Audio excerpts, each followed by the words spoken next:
Assalamu alaikum wa rahmatullahi wa barakatuh. Praise be to Allah for allowing us all to gather here tonight, and also for giving me a really good car park out the front. Basically tonight I wanted to talk a little bit about my way to Islam.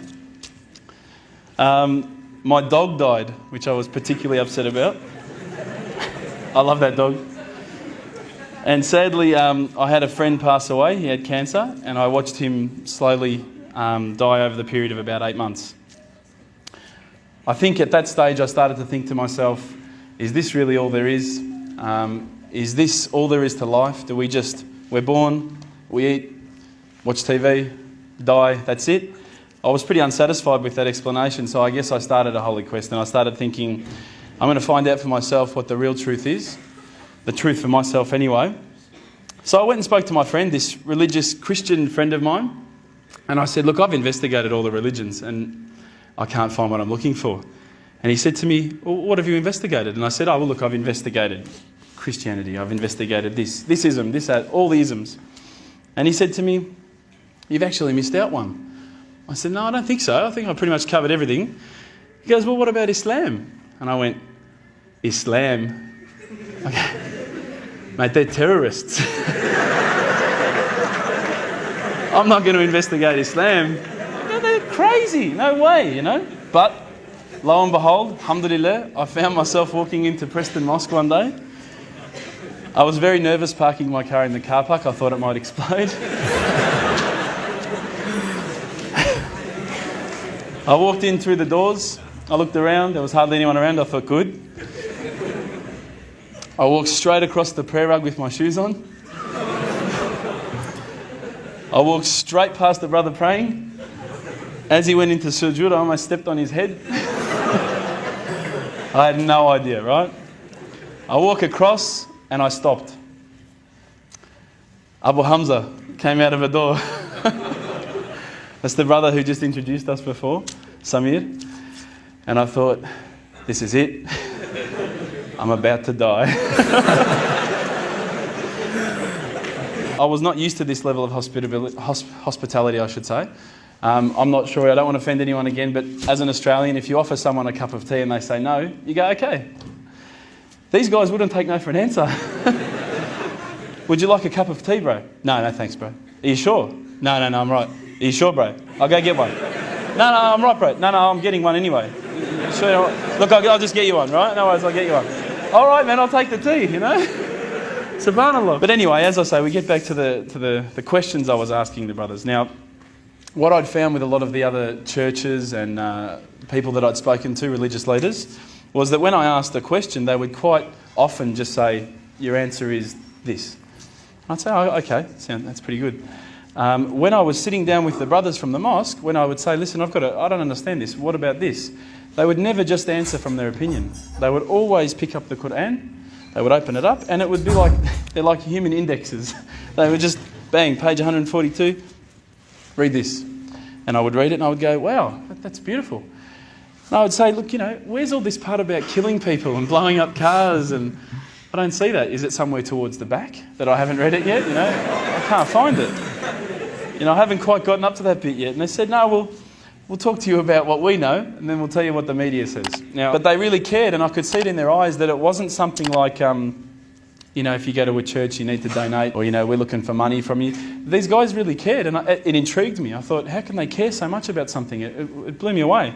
So I kept on asking questions, and it's very difficult from an outside point of view to think, okay, the scarf, or okay, the beard, or okay, the kebab, okay, the abaya, whatever. But once you start actually looking inside the religion, working as a whole unit, as in implementing every step of the way, it starts to make sense. And it started to make sense. One night, I was sitting at home. Now, I apologise to some people who may have heard this story. It's called the candle story.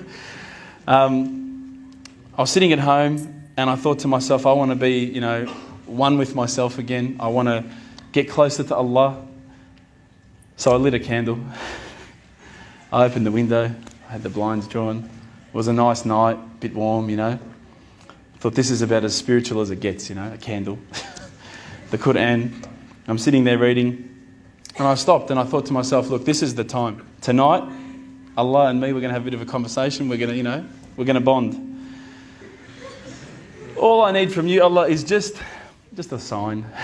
Just a little sign. Look, nothing too major, just maybe a bolt of lightning. Bolt of lightning for you, man. Come on, you created the earth. This is just a bolt of lightning. It'll be easy. So I sat there and I went, okay, go. And I swear to you, nothing happened. Absolutely nothing. I was really disappointed. I said, Allah, this is your chance. I'm here, I'm asking you. Where's my sign? So I thought, look, I'll keep reading Quran and I'll talk to the brothers. I'll say that I spoke to Allah and He didn't answer me. Didn't even get an answering machine, nothing. So I turned the Quran, turned to the next page where I'd finished off. SubhanAllah, the very next verse that I read, for those of you who ask for signs, have we not shown you enough already? Look around you at the skies, the stars, land, the oceans. These are the signs for the people of knowledge. SubhanAllah, straight away my whole world changed. I was staring at the Quran, I was just in shock. I couldn't believe that I'd been so arrogant to ask for my own specific sign when the signs had been around me all the time. There's a creator because there's a creation. So I closed the Quran, I had the best night's sleep, I got to tell you. I went straight to the mosque the next day. Alhamdulillah, Abu Hamza was there again. I said, Abu Hamza, this is what's happened to me. He said, that's it, you become a Muslim today. There's no mucking around with Abu Hamza. But when I walked into the mosque, the people just started pouring in. And I went, SubhanAllah, look at this religion. I've been to churches where there's, 20 people, 30 people, 50 people. There was about 1,000 people that night. And I thought, this is amazing. This religion is truly the religion of choice. And then I found out it was the first night of Ramadan. The good old Ramadan Muslims. But still it was nice. Started to say the words and all the fear went out of my body and out of my heart. Ashhadu an la ilaha illallah wa ashhadu an Muhammadan Rasulullah. And I felt like a shower had been turned on and my whole body had been flushed clean. And trust me, I needed to be flushed clean. I was standing up there. All the brothers started yelling out, Takbir, Allahu Akbar. I thought I'd done something wrong. So I stood back a bit and they started coming towards me and I thought, oh no. I'm pretty sure I said what he said. And they started hugging me and kissing me. Now, I had never been hugged and kissed by that many men in my life. I went home with such a beautiful feeling because I knew at that stage that I had a clean slate. It was my chance now to start again, to forget about the drinking, to forget about marijuana, dope, whatever, anything else I'd done in the past and to start doing good things.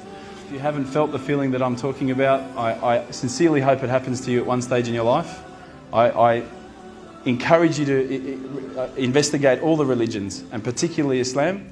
I would say that one of my favourite verses, I'll end with this verse, is a particular verse that says, let there be no compulsion in religion, because the truth stands clear from error. Assalamu alaikum.